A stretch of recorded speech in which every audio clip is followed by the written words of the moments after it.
준비를 성실하게 했는데 제 고민은 칼빈의 기독교 강요 자체가 조금 어려운 내용들이 사실 읽어보면 어렵진 않은데 이게 제가 그러니까 우리 성도님들에게 얼마만큼 잘 강의를 하느냐가 중요한데 여러분 아시다시피 제가 강의를 잘하는 목사는 아니니까 그래도 최선을 다해볼 거고요. 그 강의 내용은 이 기독교 강의 초판을 사용했어요. 초판이 왜 초판인 줄 아시나요? 네. 칼빈이 처음 쓴 기독교 강의가 처음에 이렇게 얇아요. 나중에 5년, 6년 지나서 이제 계속 개혁하고 추가하고 넣어서 최종판은 이렇게 두껍죠. 네. 상중하 이건 훨씬 두꺼운. 그래서 최종판과 초판을 비교해서 제가 한 학기 공부를 했는데 너무 재밌게 공부를 했어요. 너무 재밌게 했고 이때의 심정과 이때의 심정 그리고 이제 그 내용들이 이렇게 보완이 돼가지고 받고 제가 초판을 보고 되게 은혜를 좀 많이 받았어요. 왜냐면은 이제 이거 20대 초반 거의 20살 뭐로 되는 아주 어린 저희가 생각하는 신학교 한 1학년, 2학년 되는 친구가 쓴 책이잖아요. 네, 엄청납니다. 어떻게 이런 걸 썼을까? 그 나이에? 이런 생각이 들고 그래서 좀 보면 좋을 것 같고 우리 잠깐 기도하고 우리 시작하겠습니다. 하나님 아버지 6월달 우리가 토요 제자훈련으로 모였습니다. 우리 많은 성도님들이 연휴로 인해서 모이진 않았지만 또 이 영상을 통해서 우리 강의를 들을 텐데 하나님 우리가 무엇을 믿는지 우리의 신앙 고백은 무엇인지 사도신경을 통해서 우리의 신앙 고백을 어떻게 해야 되는지를 배울 수 있는 그런 시간이 되게 해주시고 하나님 우리 교회가 또 우리 하나님의 백성들이 정말 바른 믿음을 가지고 신앙생활을 할 수 있도록 그래서 이 환경과 상황이 아니라 좀 하나님께 칭찬받는 우리가 비록 연약할지라도 빌라델피아 교회처럼 정말 하나님께 칭찬받는 하나님 앞에서 정말 순전한 그런 믿음을 가지고 승리할 수 있는 저희들 될 수 있도록 하나님 축복해 주시기를 원합니다. 짧은 시간 강의하는 시간이지만 피곤치 않게 도와주시고 전하는 자나 듣는 자 모두가 은혜되는 그런 복된 시간이 되게 도와주세요. 감사함이 예수님의 이름으로 기도하였습니다. 네.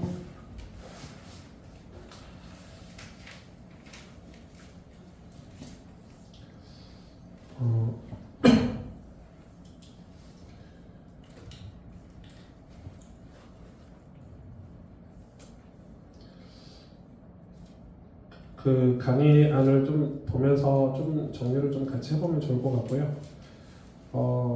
처음 시작할 때 이게 역사적으로 사도신경에 대해서 조금 공부를 해야 되는데 이게 좀 시간이 엄청 걸려요. 역사적으로 이런 걸 다룰 때. 선풍기 좀 켜도 되겠죠. 네.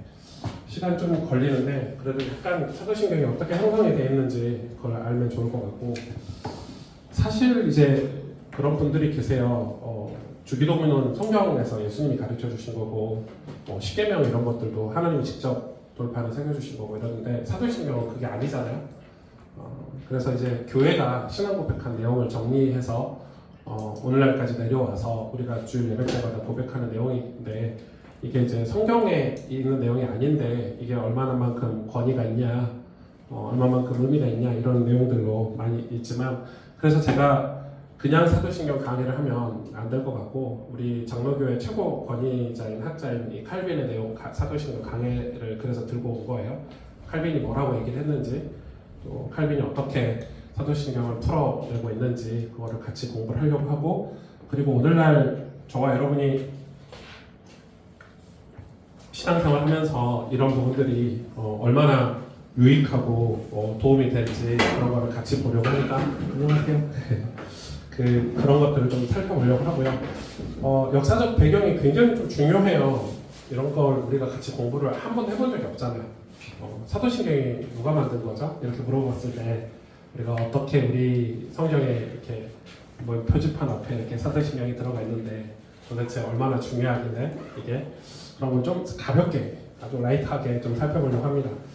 사도신경은 초대교회가 공동체 안에서 여러분 이 교회를 공동체라고 자꾸 말을 하잖아요. 왜 그렇죠? 사람들이 모이니까 공동체라고 하는 거예요. 그러니까 사람들이 모이면 뭐가 필요하죠, 여러분? 사람들이 모이면 뭐가 필요하죠? 제일 먼저 딱 사람들이 모였을 때 서로 간의 질서를 위한 경계가 필요하죠. 경계가. 이거를 뭐라고 그래요? 규범, 헌법 이런 것들이 다 필요하죠. 네. 이런 걸 다 경계라고 하잖아요. 여러분 경계가 없으면 사회 조직은 다 무너지게 돼 있죠. 서로 간에 약속된 법, 규범, 원리, 원칙 이런 것들이 필요하죠. 그래야 공동체를 유지를 할 수가 있어요. 대통령 선거가 끝났고 이제 대통령이 세워졌잖아요. 나라가 어찌됐든 조금만 안정이 된 것 같은 느낌이 들죠. 왜냐면은 공동체는 조직을 움직이는 사람도 필요하고 또 관리하는 사람도 필요하기 때문에 우리나라 너무 이제 사상적으로 편향돼서 좌우가 너무 심하니까 인정을 안 하는 그런 분들도 많이 계시지만은 어찌됐든 공무원들이나 어떤 조직들이 움직여주는 게 필요한데 아무튼 그런 공동체 그런 사람들도 뭘 갖고 일을 해야 되겠죠. 우리나라는 어떤 나라야? 우리나라는 헌법에 어떤 나라라고 기준을 정했어? 자유민주주의 국가야? 우리나라는 이런 나라야? 이런 나라야? 이렇게 이걸 다 뭐라고 그러냐면 경계라고 하죠. 경계. 경계가 없으면 우리 삶은 무너지죠. 우리에게 하나님 경계를 주신 게 율법이잖아요. 십계명이잖아요. 너 이거 경계, 이거 지켜야 돼. 이렇게. 그래 너희가 거룩하게 살 수 있어. 죄 짓지 않고 살 수 있어. 망하지 않고 살 수 있어. 우리에게 경계를 주신 거잖아요. 그럼 공동체 안에는 이 공동체 초대교회는 무슨 공동체죠? 신앙 공동체잖아요. 그죠? 신앙을 위한 그러니까 믿음 공동체인데 예수 그리스도를 주로 고백한 사람들이 모인 공동체니까 무엇을 믿는가를 분명히 해야 되죠. 무엇을 믿는가를 분명히 해놔야 되죠. 근데 이걸 왜 이렇게 했을까요? 다 예수님 믿고 모였는데 와서 보니까 믿음의 대상이 불분명한 사람들도 있었고 잘못된 사람들도 있었고 믿음의 대상이 그리고 그 믿음의 대상이 서로 확실하지 않은 세대들도 태어났고 그렇게 되다 보니까 그 믿음의 대상을 무엇을 믿는가에 분명히 발전시키고자 만든 게 이게 보편적인 신앙 고백으로 사도신경이라는 거예요. 근데 이 사도신경의 사도잖아요. 여기서 사도는 여러분 예수님의 이 제자들을 사도라고 하죠. 거기에만 호칭을 붙여놨죠. 바울이 자기도 사도다, 자기 스스로 나도 사도다 이렇게 했죠. 예수님 다메섹도에서 만나기도 했으니까. 근데 사실 바울에게 사도성을 부여하는 것을 스스로 부여했고 일반 사도들보다 예수님 제자들보다 훨씬 사도처럼 살았기 때문에 바울 사도다 우리가 인정을 해주긴 하지만은 실제 사도라는 타이틀은 여러분 예수님 제자 말고는 없죠. 없습니다. 그래서 성경에 나오는 사도신경 사도들이 직접 쓴 건 아니죠. 그러나 사도들이 가르쳤고 그걸 집약해서 요약한 게 바로 사도신경이다. 이렇게 여러분 이해할 수 있겠죠. 그래서 사도적 신앙 고백 이렇게 표현을 합니다. 사도적 신앙 고백. 그런데 그러면은 이게 왜 필요했냐? 초대교회 공동체 안에 세례 교육과 문답을 위해서 필요했죠. 여러분 세례 교육과 문답이 굉장히 중요하죠. 이게 예수님 처음 믿었을 때 교회 안으로 들어오는 어떤 문과 같은 역할을 했어요. 이 사람이 진짜 예수님을 믿는지 안 믿는지 확인하는 작업이 세례 교육이고 문답이죠. 그걸 위해서 만드는 게 바로 사도신경이다. 그런 신앙 고백문이 필요했다. 그래서 사도신경은 이런 목적에서 발전을 했죠. 그러면 실제 사도신경은 어디서 왔는지 뿌리를 좀 찾아보니까 사도신경의 초기 형태는 2세기 중반 로마 교회에서 사용된 로마 신조라는 게 있었더라고요.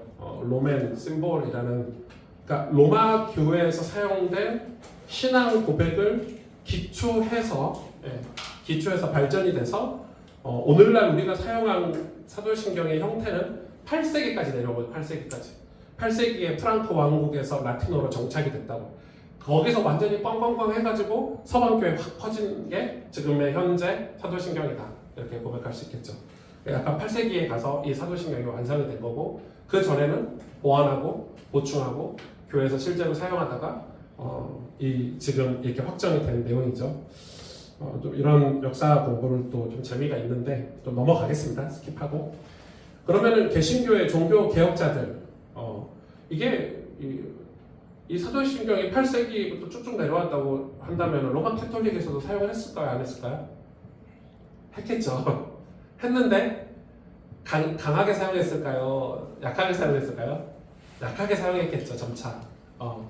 왜냐하면 로마 캐톨릭이 그만큼 변질되고 다른 신앙을 가지기 때문에 사도신경은 점차 약해졌다가 언제 이제 확 다시 발전하려면 종교개혁 시대 때 칼빈이라든지 루터라든지 그래서 이런 종교개혁자들이 다시 사도신경을 끄집어낸 건 뭐죠? 우리가 로마 캐톨릭처럼 신앙생활 해서는 안 돼.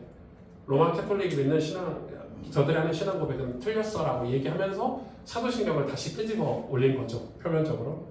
그래서 사도신경만 올린 게 아니지만 그래서 사도신경을 기독교 교육의 핵심 도구로 재활용을 했어요. 이는 개혁교회의 요리문답과 교리문서 그러니까 여러분 우리 들어봤죠? 소요리문답이다, 웨스터민스터 신앙고백이다 이런 모든 내용들을 다 사도신경을 기반으로 작성을 했고 확장을 한 거예요. 그래서 이 칼빈은 기독교 강요에서 지금 이건 초판인데 초판에서는 그렇게 많이 다루지 않았어요. 초판에서는 이건 이제 번역서니까 좀 다르지만 원판 하니까 이 정도밖에 안 돼요. 초판은.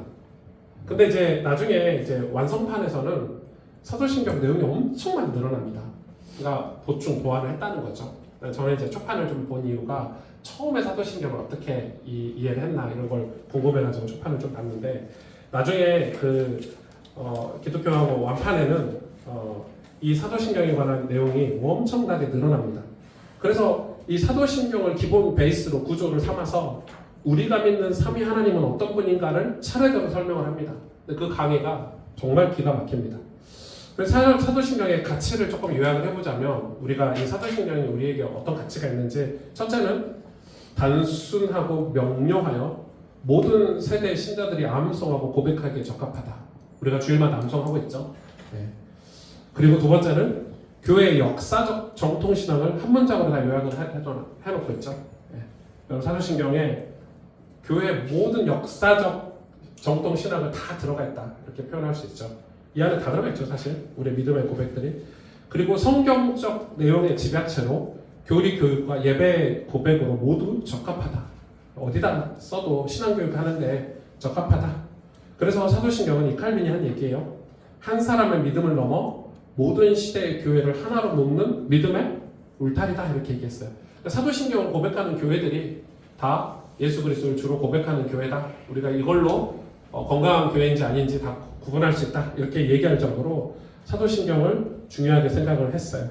이런 내용들을 좀 정리를 해보면 좀 좋을 수 있을 것 같고 오늘 내용을 좀 걸어서 들어가 보면 좋을 것 같아요.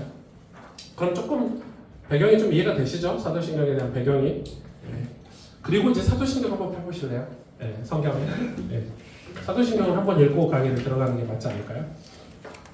자, 우리 같이 한번 읽어봅시다. 오늘은 외우지 말고 시작. 전능하사 천지를 만드신 하나님 아버지를 내가 믿사오며 그 외아들 우리 주 예수 그리스도를 믿사오니 이는 성령으로 잉태하사 동정녀 마리아를 하시고 본디오 빌라도에게 고난을 받으사 십자가에 못 박혀 죽으시고 장사한 지 사흘 만에 죽은 자 가운데서 다시 살아나시며 하늘을 오르사 전능하신 하나님 우편에 앉아 계시다가 저리로서 산자와 죽은 자를 심판하러 오시리라. 성령을 믿사오며 거룩한 공예와 성도가 서로 교통하는 것과 죄를 사하여 주시는 것과 몸이 다시 사는 것과 영원히 사는 것을 믿사옵나이다. 아멘.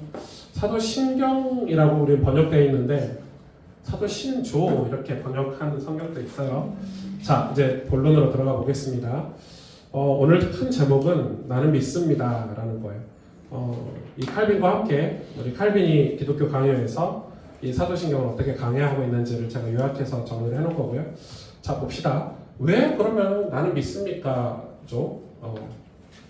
여러분 우리가 이 기독교 신앙의 핵심은 믿음이잖아요. 눈에 보이지도 않고 또 뭐 이렇게 잡히지도 않는 뭔가 뭐라고 하죠? 잡히지도 않는 보이지도 않는 그런 대상에 우리가 믿는 거기 때문에 참 어렵죠. 어려워요. 사실 어렵고 그래서 칼빈은 이렇게 얘기했어요. 이 믿음, 이 피데스, 피데 이렇게 얘기하는데 믿음은 단순한 지식의 수용이 아니라 하나님 자신과의 인격적 결합이다 이렇게.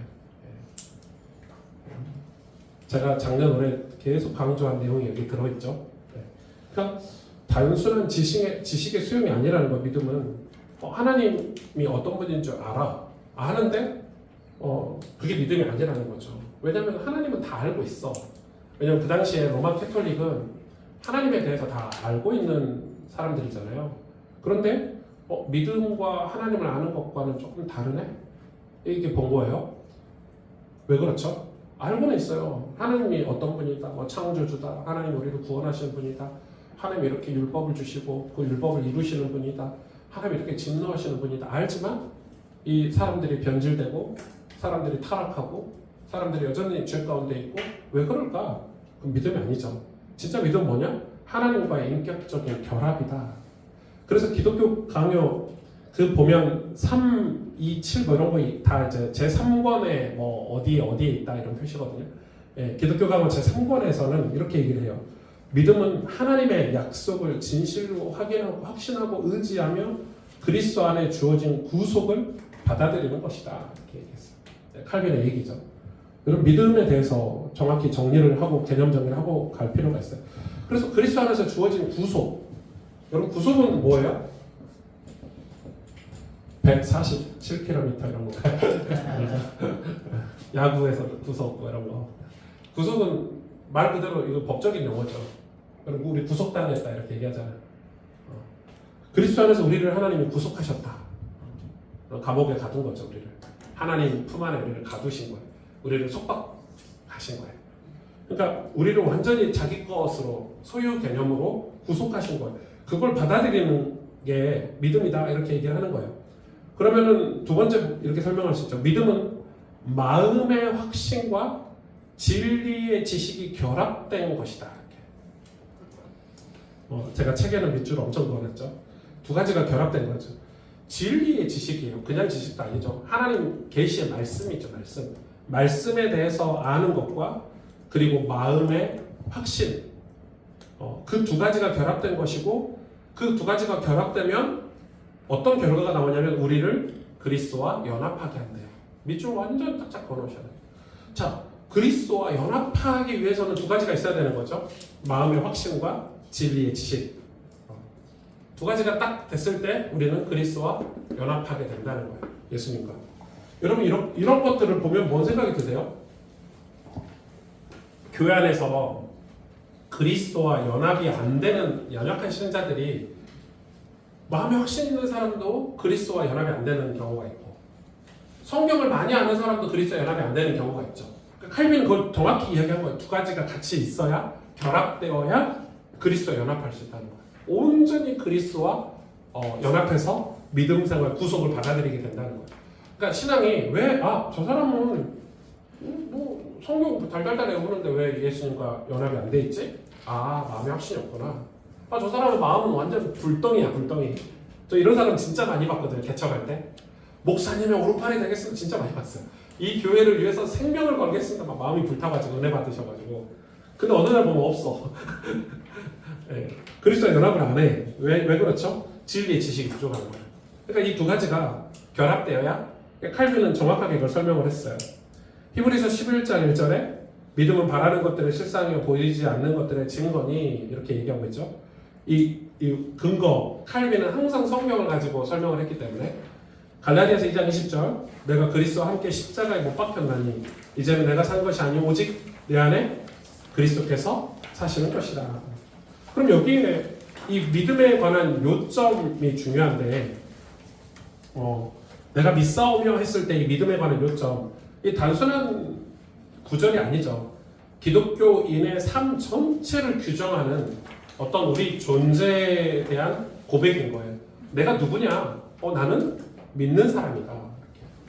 이렇게. 초대교회 때, 초기 기독교 때 이 공동체 사람들이 우리가 왜 핍박을 받냐? 우리가 왜 모여야 되냐? 왜 우리가 헌신해야 되냐? 우리가 왜 세상 사람들로부터 이런 대우를 받아야 되냐 했을 때 우리는 믿는 사람이다. 우리 믿음의 사람들이다. 우리 믿음의 공동체다.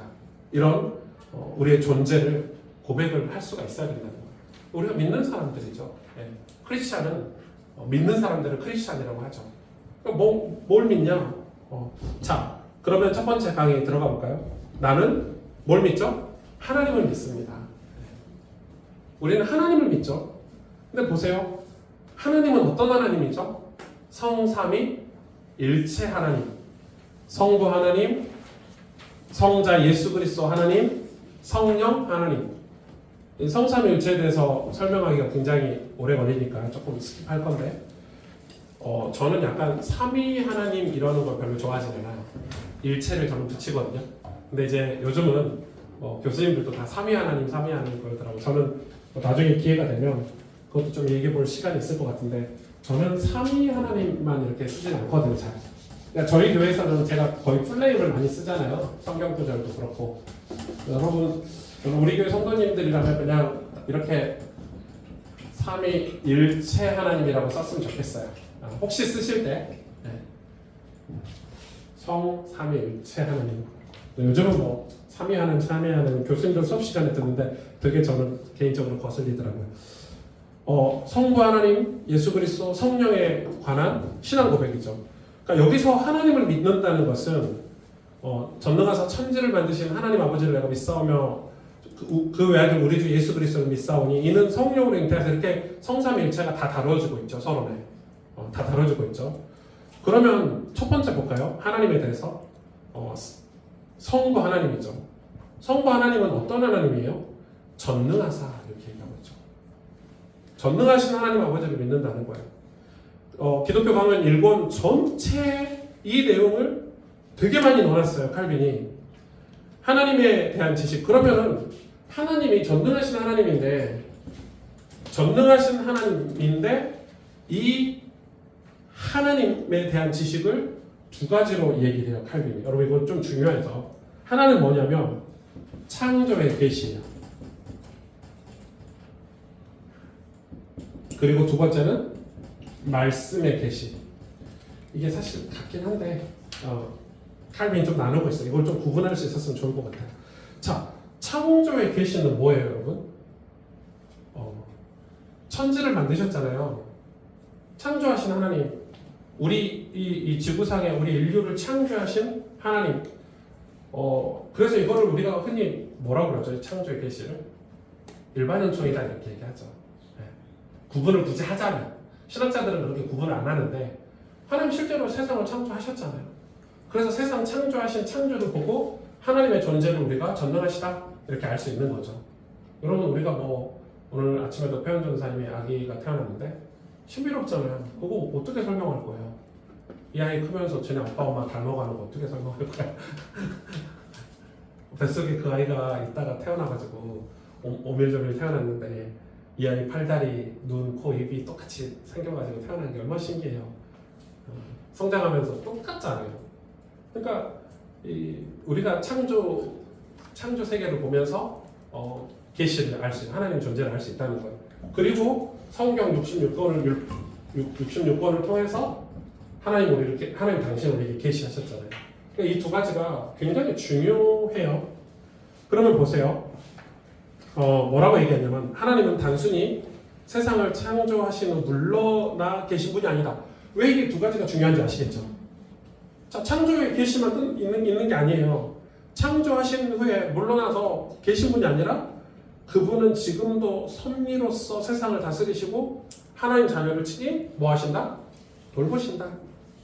섭리가 뭔 뜻일까요? 페이퍼 맨 밑에 봐보세요. 제가 섭리에 대해서 설명을 해놨어요. 페이퍼 맨 밑에. 누가 한번 읽어봐 주실래요? 섭리. 오장로님 한번. 하나님께서 창조하신 세계를 지금도 주권적으로 보존하시고 모든 일을 하나님의 뜻대로 인도하고 계시는 활동을 말합니다. 즉 세상을 만들고 끝낸 분이 아니라 지금도 세상의 모든 일을 주관하고 계시다는 뜻입니다. 아멘. 네. 그러니까 하나님은 지금도 섭리로서 세상을 다스리고 하나님 자녀를 친히 돌보시는 거죠. 창세기 1장 1절에는 태초에 하나님이 천지를 창조하셨다. 이거 창조에 대한 신뢰죠. 창조주 하나님이라고 우리가 믿는 거예요. 근데 거기서 끝난 게 아니라 시편 104편 24절에는 여호와여 주께서 하신 일이 어찌 그리 많은지요. 이건 창조에 대한 찬양이죠. 주께서 지혜로 그들을 다 지으셨으니 주께서 지으신 것들이 다 땅에 가득하나이다. 하나님 창조하셨잖아요.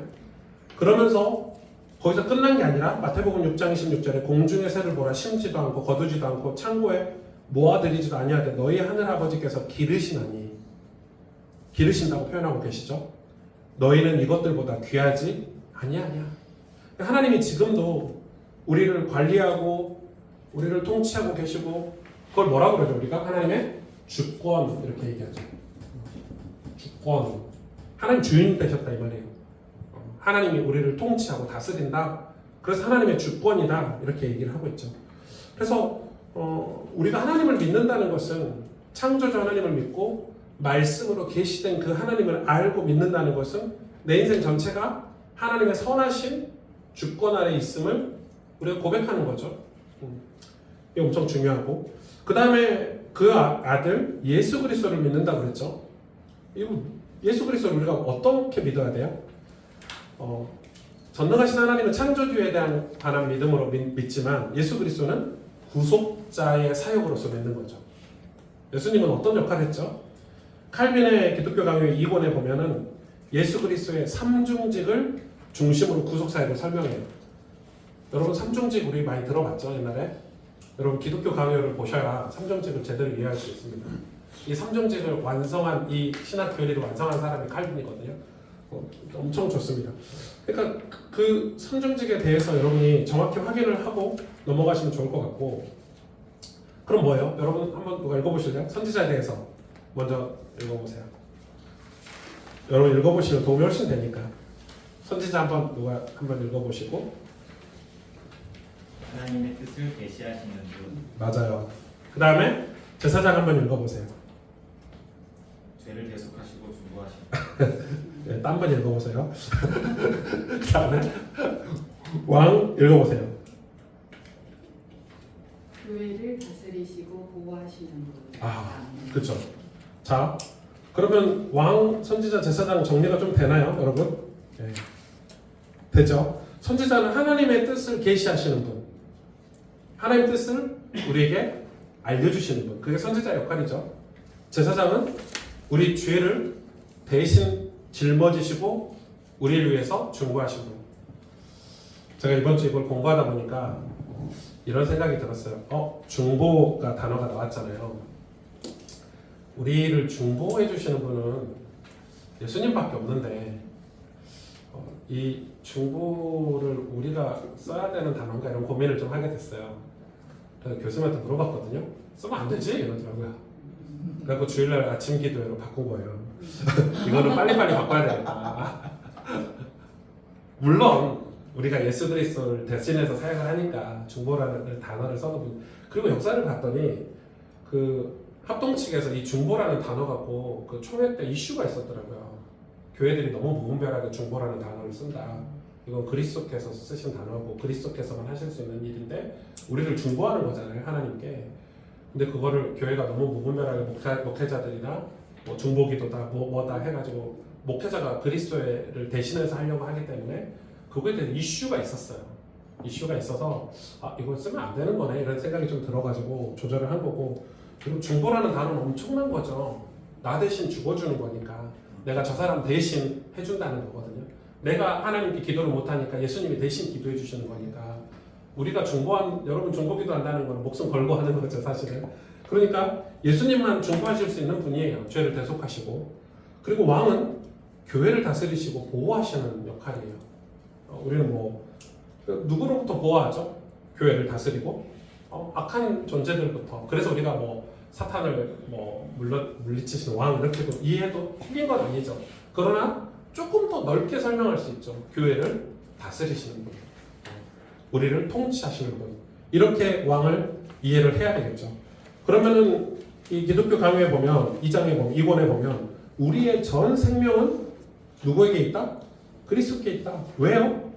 그분이 우리에게 하나님 뜻을 계시해 주셨고, 그분이 우리 죄를 대속하고 중보하셨고, 그분이 우리를 다스리시고 보호하시기 때문에 그리스도께 우리의 모든 생명이 다 있다는 거예요. 여러분 이해가 되세요? 예수님이 우리를 위해서 완전한 희생을 하셨기 때문에 우리가 예수님께 우리의 모든 생명이 있다. 그 생명 외에는, 그 외에는, 예수님 외에는 생명을 얻을 길이 없다, 이렇게 말할 수 있어요. 왜? 예수님만이 선지자, 제사장, 왕이시기 때문에. 그래서 예수님이 아니고서는 우리가 생명을 얻을 길이 없다라고 논리적으로 우리가 이해를 할 수 있는 거예요. 그러니까 예수님이 예를 들어서 선지자다, 예레미야나 이사야였다. 그러면 우리가 예수님께 우리의 모든 생명을 다 맡길 수가 없죠. 인간이니까, 완전한 그리스도가 아니니까. 훌륭한 왕, 뭐 다윗 아니다. 우리도 그분에게 생명을 맡길 수 없잖아요. 뭐 그리스도를 예표한 왕의 역할을 했을 뿐이지. 그러니까 예수님만 완전한 선지자, 왕, 제사장 역할을 한 그리스도이시기 때문에 우리가 예수님께 우리의 모든 생명이 그리스도께 있다라고 고백할 수 있다고 칼빈은 얘기하는 거예요. 요한복음 1장 14절에 말씀이 육신이 되어 우리 가운데 거하심에 우리가 그의 영광을 보니 아버지의 독생자 영광이 은혜와 진리가 충만하더라. 그러니까 예수 그리스도의 영광을 보니까 아버지의 독생자 영광이고 은혜와 진리가 충만하다. 그러니까 완전히 어떤 존재다고요? 하나님이시라는 거죠. 하나님. 완전한 인간을 보셨지만 그분은 완전한 하나님이시다. 이거를 우리가 두 개다를 인정하잖아요. 그분이 완전한 인간으로 오셨지만 또 완전한 하나님이라는 걸 우리는 인정하고, 그게 우리의 믿음이죠. 그리고 이사야 53장 5절에 보면 그가 찔림은 우리의 허물 때문이고 그가 상함은 우리의 죄악 때문이고 그가 징계를 받음으로 우리는 평화를 누리고 그가 채찍에 맞음으로 우리는 나음을 받았도다. 완전히 우리의 중보자가 되셨죠. 완전한 중보자가 되셨죠.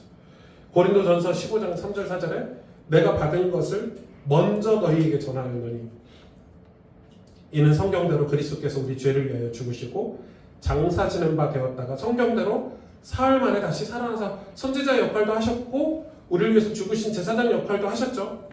그 성경 구절이 고린도전서에 아주 중요한 성경 구절이 있죠. 그래서 그리스도의 사역은 과거의 사건이 아니라 지금도 유효하게 역사하고 있는 구원의 능력이다, 이렇게 말할 수 있겠죠. 그러니까 과거에 이 어떤 한 사건이나 십자가를 이렇게 생각하고 말씀 전하는 분들이 되게 많은데 그렇지 않습니다. 지금도 우리의 구원을 이루는 능력이 되시는 거죠. 누가요? 그리스도께서. 지금도 앞으로도. 따라서 예수 그리스도를 믿는다는 것은 단지 역사적 사실을 믿는 게 아니라 지금도 살아계신 구속자를 신뢰하고 따르는 삶의 고백이다. 예수 그리스도 이름을 너무 남발하는 것도 문제되지만, 너무 가치 없게 남발하는 것도 문제가 되지만, 예수님의 이름을 마치 내가 처음 예수님 믿었을 때 예수님 영접하고 구원받았어 해서 끝내는 그 역사적인 어떤 과거에 머물러 두고 오늘은 내가 예수님 이름 없이도 살 수 있어, 이렇게 하는 분들 되게 많거든요. 저도 그런 걸 종종 느껴요. 여러분 신앙생활하고 일상삶을 살 때 예수님의 이름이 필요 없을 때가 종종 있어요. 그러니까 필요 있을 때가 좀 없다는 게 아니라 깜빡하고 살 때가, 그만큼 우리의 구원이 우리 삶에 중요하지 않은 거죠. 그러니까 구원이 얼마나 중요하다고 생각을 한다면 여전히 우리는 예수 그리스도가 필요하고 날마다 예수님과 연합해서 살아야 되는데, 과거 어떤 구원파 같은 교리들은 예수님을 과거에 예수님 영접하면 구원받았어. 그럼 이제 너는 하나님의 백성이야. 뭐 이러면서 하나님 잘 섬기고 살면 돼. 이렇게 해서 이렇게 예수 그리스도에 대한 강조가 없는 그런 교단들도 되게 많고 목회자들도 많죠. 근데 오늘 이 말씀을 여러분 생각해 보신다면 이 그리스도께서는 지금도 우리를 구원하시는 능력이다.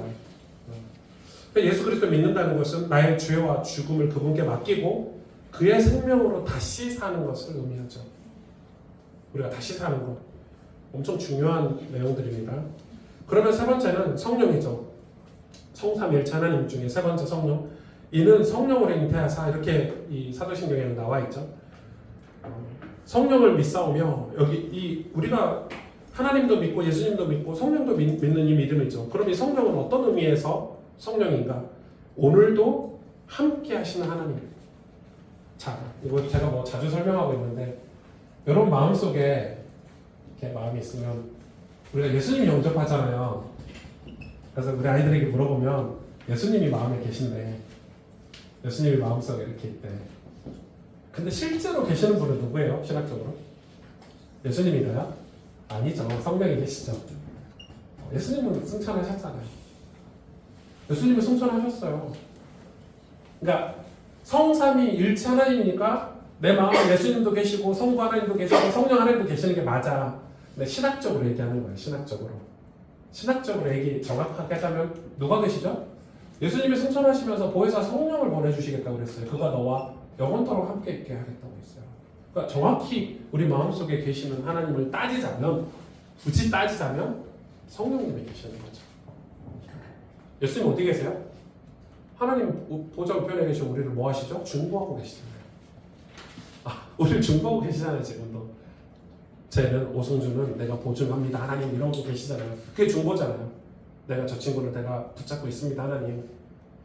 타락하지 않도록 구원에서 멀어지지 않도록 그러면서 그 일을 실제로 하시는 분은 성령이 하시는 거죠. 왜? 예수님이 보내신 성령, 보혜사 성령, 보호하시고 은혜 베푸시고 우리를 가르치신다 해서 보혜사죠. 보혜사 성령. 그러니까 우리와 함께 하시는 하나님은 성령 하나님이다. 칼빈은 성령을 신앙의 시작자이자 완성자로 소개하고 있습니다. 이 책에 보니까 엄청 그런 내용을 잘 써놨더라고요. 제가 나중에 좀 읽어볼게요. 네, 지금 저기 하니까 읽어볼게요. 왜 이렇게 중요하게 생각을 했냐면 그래서 칼빈이 이 사도신경을 강의하면서 이 성령 파트를 강의하면서 누구를 공격했는지 아세요? 이 캐톨릭을 엄청 공격했어요. 칼빈은 카톨릭에 뭘 공격했죠? 그 고해성사 하는 걸 공격했어요. 그 고해성사 아시죠? 칸막이 이렇게 막아놓고 성도하고 신부가 있으면 죄를 다 낱낱이 고백하면 이 신부가 중보자 역할을 대신한다는 건데 칼빈이 이걸 엄청 비판했어요. 왜 신부가 성령이 하시는 일을 대신하느냐? 왜 신부가 중보자 그리스도의 일을 대신하느냐? 왜 신부가 하나님 자리에 있느냐 하고 엄청 비판했습니다. 고해성사. 물론 속은 시원하겠죠. 사람한테 신부한테 내 이야기를 과거 얘기를 털어놓고 나면 우리는 속이 시원한데 칼빈이 이거를 아마 그 캐톨릭의 칠 어쩌고 저쩌고 하는 그 캐톨릭의 그런 것도 다 하나하나 깠거든요. 다 하나하나 까고 비판하고.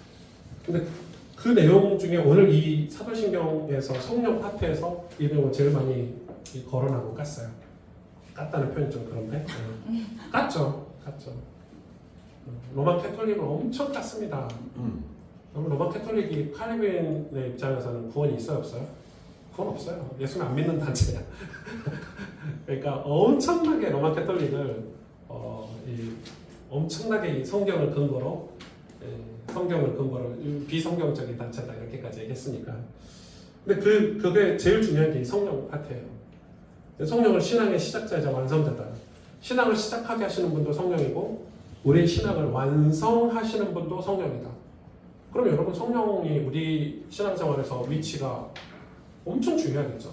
우리 신앙을 완성하시는 분이 성령이다. 성령 없이는 그리스도의 복음도 하나님과의 교제도 성취할 수 없다. 칼빈이 그렇게 본 거예요. 역할로 본 거예요. 그러면은 엄청 중요하죠.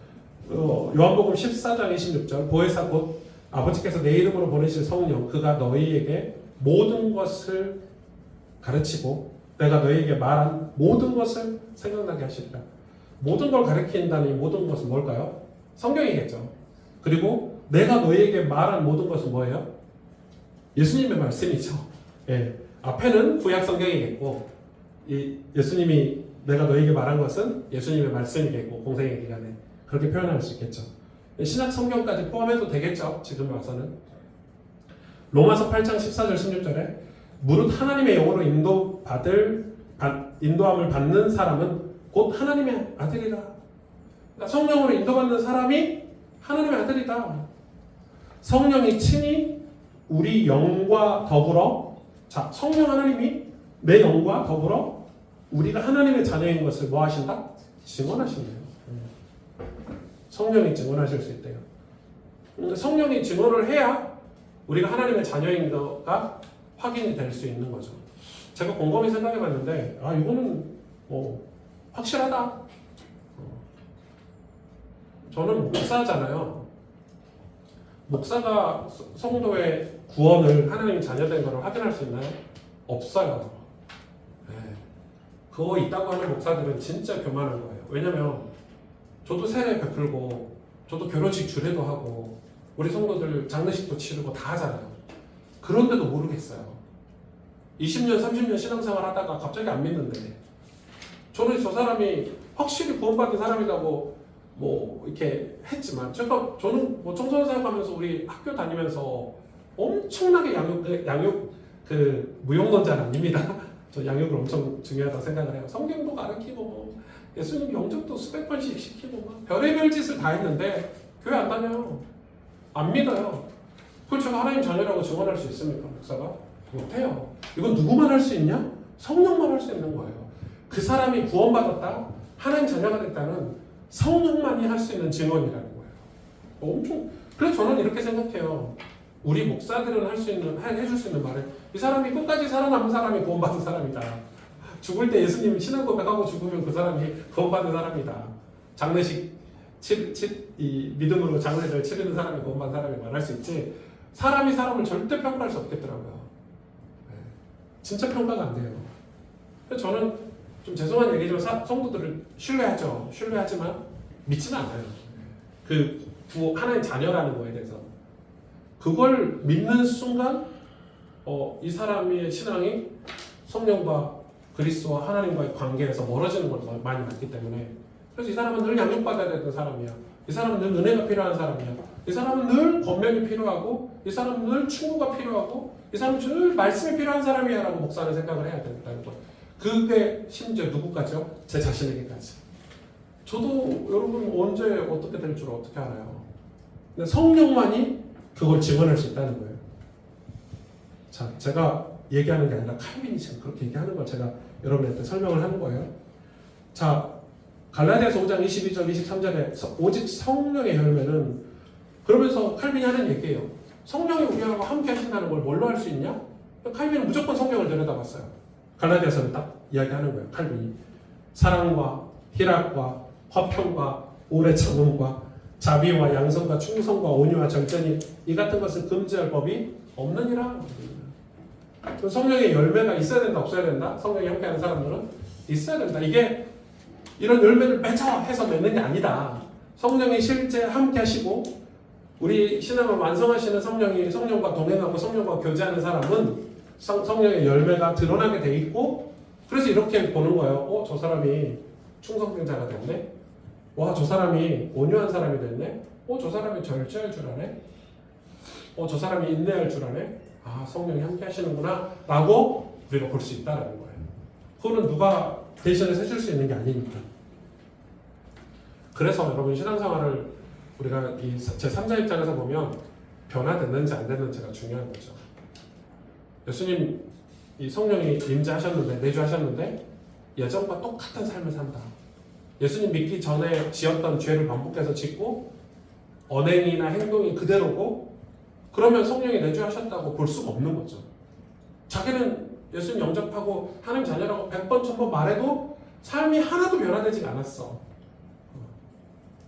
언어도 바뀌어야 되고 삶도 바뀌어야 되고 우리는 많이 배운 거 못 배운 거 상관이 없죠.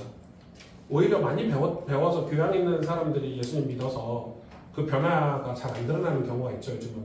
근데 옛날 같은 경우는 막 술 먹고 막 나쁜 짓 하고 폭언하고 폭력하는 사람들이 예수님 믿고 변화됐으니까 그걸 보고 진짜 많이 예수님 믿었거든요. 근데 요즘은 다 교양이 있는 사람들이 시대잖아요. 그러니까 과연 성령의 열매가 뭔가, 진짜 저 사람에게 성령의 열매가 있는가 이제 보는 게 중요하겠죠. 그게 사랑이 있냐, 희락이 있냐, 화평이 있냐, 오래 참음이 있냐, 이런 내용들이죠.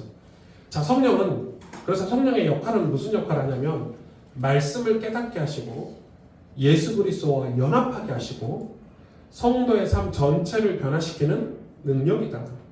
따라서 성령을 믿는다는 것은 하나님께서 오늘도 내 삶 속에서 일하시며 나를 변화시키고 계심을 고백하는 것이다. 이게 사도신경의 고백 안에 들어있다는 거예요. 그러니까 내 삶에 실제로 지금 성령께서 역사하고 계신다는 그 믿음을 붙잡는 거다. 여러분, 이게 성부, 성자, 성령 하나님에 대한 이 신앙 고백이라고 할 수 있겠죠. 제가 책을 살짝 한 구절 정도 읽어드리고 조금 쉬었다면 좋을 것 같아요. 자, 이 칼빈이 이렇게 글을 썼어요. 잘 보세요.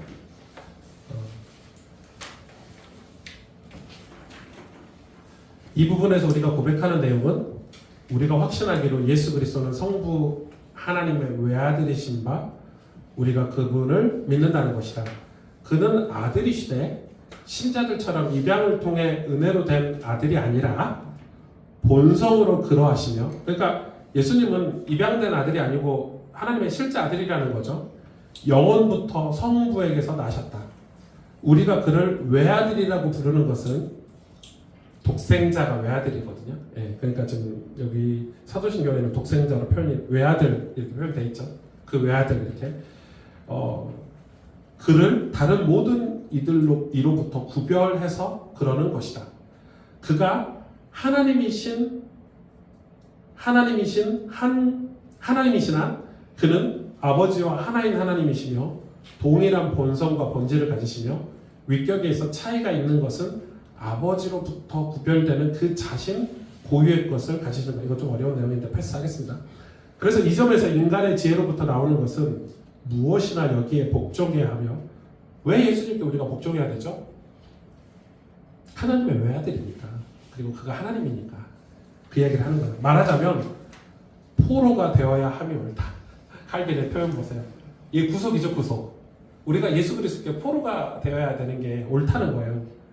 유치한 호기심으로 캐묻는 것이나 또는 망설이는 것이 모두 그토록 신비로운 일에 대한 예배로 이끌어 가지 못할 것이다. 이게 뭐예요? 호기심이나 어떤 뭐 이렇게 우리가 이렇게 교회를 예배에 갈까 말까 망설이고 이런 어떤 인간의 감정이나 이런 것들이 예배로 우리를 이끌지를 못한다는 거예요. 왜 지금 뭔 얘기하고 있는지 보세요. 이 신비는 인간의 모든 이해력을 훨씬 초월한다. 그러니까 우리가 예를 들어서 이런 거 있잖아요. 우리 집이 좀 어렵네. 교회 갈까? 교회 가면 문제가 좀 해결된다는데 주일날 예배 드리러 갈까? 그걸로는 우리가 진정한 예배의 신비로 들어갈 수 없다는 거죠. 그래서 우리가 이 점에 대해서 성경으로부터 배우는 것을 떠나 우리 마음이나 경험으로 생각하고 무엇인가를 말하지 않도록 주의하기 위해 이단자들의 예를 통해 두려운 마음을 갖도록 하자. 그들은 그들 자신의 이해 속에서 사치를 누리려 하는 사이에 극심한 위험으로 치달아 갔던 것이다. 자, 이거 엄청 재밌는 부분이어서 제가 여러분한테 읽어주고 이렇게 밑줄 그어왔거든요. 조금만 더 읽어볼게요. 제가 예수 그리스도에 대해서 여러분에게 좀 설명을 하려고. 그러므로 성자이신 하나님은 성부와 하나이며 동일한 하나님이시기 때문에 우리가 그분을 참 하나님이고 천지의 창조자로 받들어야 한다. 우리가 성부에 대해 우리의 모든 신뢰를 두었던 것과 꼭 마찬가지로 성자에 대해서도 그러하여야 마땅한데 이는 하나님은 한 분이시기 때문이다. 자, 그러면서 이렇게 설명하고 있어요. 쭉쭉 넘어가서 세상을 창조하실 때 새 위격의 공동 활동이 있었다는 사실은 성부께서 우리의 형상을 따라 우리의 모양대로 우리가 사람을 만들 거라고 말씀하신 데서 분명히 나타난다. 지금 제가 이걸 왜 읽었을까요? 방금 이 내용을. 자, 지금 교회를 지적하는 거잖아요. 어떤 지적을 한 거예요? 칼빈이 그 당시 교회를.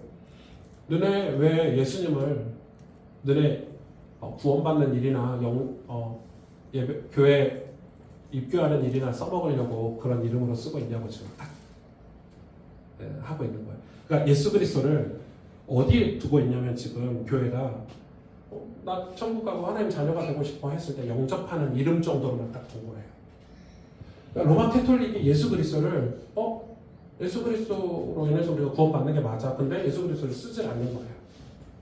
예수 그리스도의 위치가 하나님과 같은 하나님으로 봐야 되는데 어디 한 구석에 두고 있는 거예요. 우리가 뭐 우리의 문제를 해결할 때나 우리가 하나님께 기도할 때 예수님의 이름으로 기도한다거나 지금 예수님의 위치를 그렇게 둔 거예요. 더 심한 거는 성령이에요. 성령은 더 심한 위치에 두잖아요.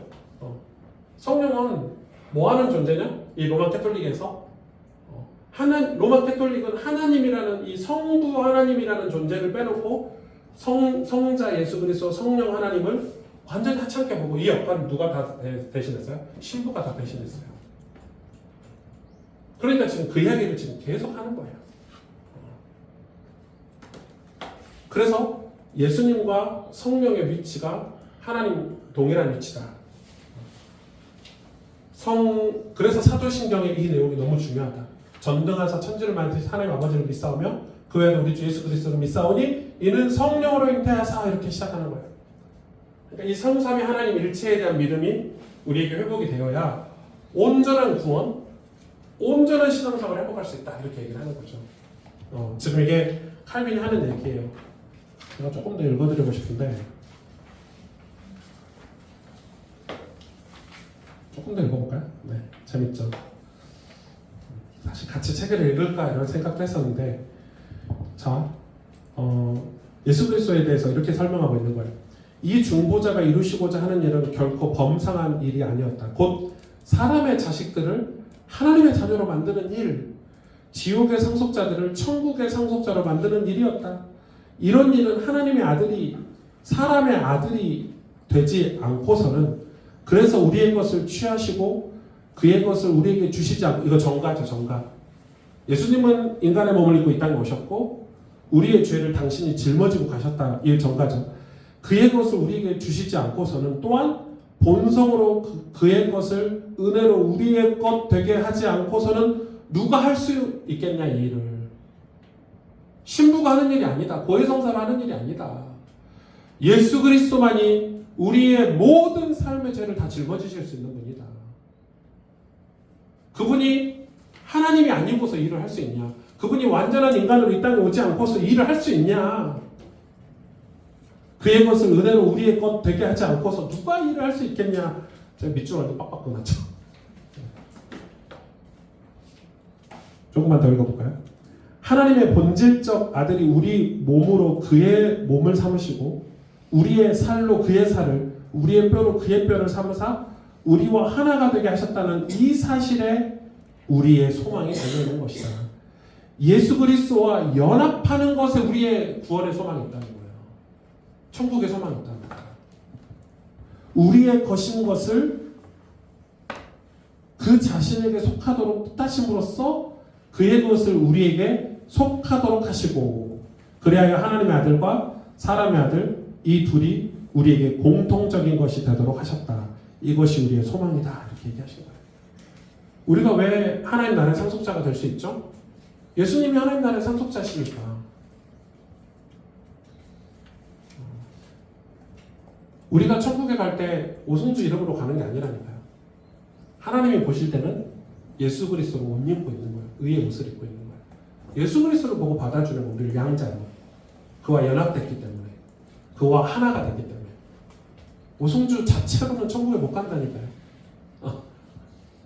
제 자체로 못 가고 예수님이 중보자로 같이 가주신다니까요. 천국에. 이거를 칼빈이 엄청 중요하게 강조를 했어요. 네. 이런 내용들이 좀 재밌는데 여러분 좀 이해가 되시죠? 그래서 이 예수 그리스도에 대해서 표현이 엄청 중요해요. 자, 예수님은 어디까지 하셨죠? 칼빈이 제일 다른 게 뭐냐면 예수님이 지옥에 가셨냐 안 가셨냐. 십자가 죽었을 때. 이거는 신학적으로 조금 논쟁이 되지만 분명하죠. 네. 완전히 죽으셨죠. 완전히 죽으셨어요. 보세요. 그가 지옥에 내려갔다는 말은 명백하지만 그러나 어떤 특정한 장소라는 말이 이를 위해 특정한 장소에 들어간 것은 아니다. 이렇게 얘기를 하고 있어요. 칼빈은. 그곳에는 구약 시대 살았던 조상들이 감금되어 있으면서 속박과 이런 내용들이 좀 있는데 이건 넘어가도 될 것 같아요. 그럼 굳이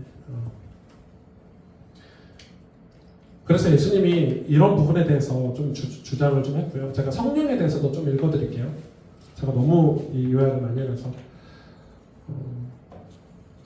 성령은 이런 방식으로 우리 속에 거하시면서 우리를 그의 빛으로 비추어 주사 우리로 하여금 그리스도 안에서 얼마나 부요한 하나님의 선하심을 우리가 소유하고 있는지 배우고 또 명백히 깨닫게 하시는 것이다. 그는 우리 가슴 속에 하나님을 향해서와 또 이웃을 향하여 사랑의 불이 일도록 하시며 또 날이면 날마다 우리의 과도한 욕망으로 일어나는 악을 소멸하시고 만일 우리 속에 어떤 선한 역사라도 있게 된다면 그것은 바로 그의 은혜의 열매요. 성령의 열매요. 성령의 능력인 것을 나타내신다.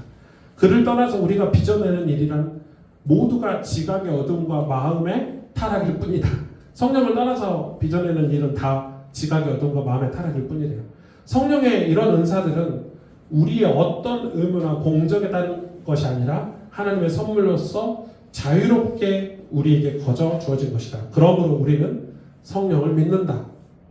그분이 아버지와 아들과 함께 우리의 한 분이신 하나님이심을 인정하면서도 또 우리가 거룩한 복음의 말씀을 들었기 때문에 우리가 그분을 믿음으로 받아들였기 때문에 우리가 이제 그 믿음 위에 굳게 서 있기 때문에 이 사역과 능력이 그의 것인 줄 확신하고 굳게 주장하는 것이다. 와, 네. 칼빈의 성령에 대한 어떤 위치를 확실히 여러분 이해가 되시죠?